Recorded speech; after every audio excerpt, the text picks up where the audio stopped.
হল দখল করে ছাত্রছাত্রীদের একটি নির্দিষ্ট রাজনৈতিক দল করতে, মিছিল করতে বাধ্য করবেন কি করবেন না?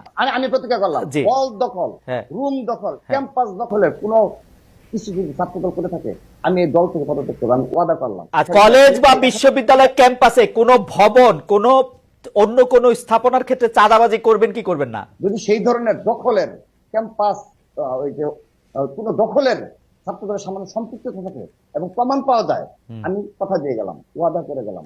যে কোনো অন্যায় কাজে হুমকি দিতে, অন্য পক্ষ থেকে টাকা খেয়ে পরের পক্ষকে ভীতি দেখাতে থানার ওসি কে, জেলার এসপি কে ফোন করবেন কিনা? সারা বাংলাদেশে একজন এসপি, একজন পুলিশের শীর্ষ কর্মকর্তা বলতে পারে যে রাকিব কল দিয়েছে প্রেসিডেন্ট হিসেবে। না না, রাকিব একলা মানুষ না তো, রাকিব একলা মানুষ না তো, ছাত্রদের অন্য কেউ, ছাত্রদলের অন্য কেউ। পদত্যাগ করবো। আমার গাড়ি কেনার সামর্থ্য থাকা সত্ত্বেও হ্ঁ। আমি গাড়ি কিনে সেই সামর্থ্য কোত্থেকে আসছে? সেই সামর্থ্য আসছে কোত্থেকে? নিউজ হবে আমার সেই সামর্থ্য কোত্থেকে আমার আসছে? ব্যক্তিগত সামর্থ্য রয়েছে গাড়ি কিনে, ব্যক্তিগত সামর্থ্য অনেক আগে থেকে।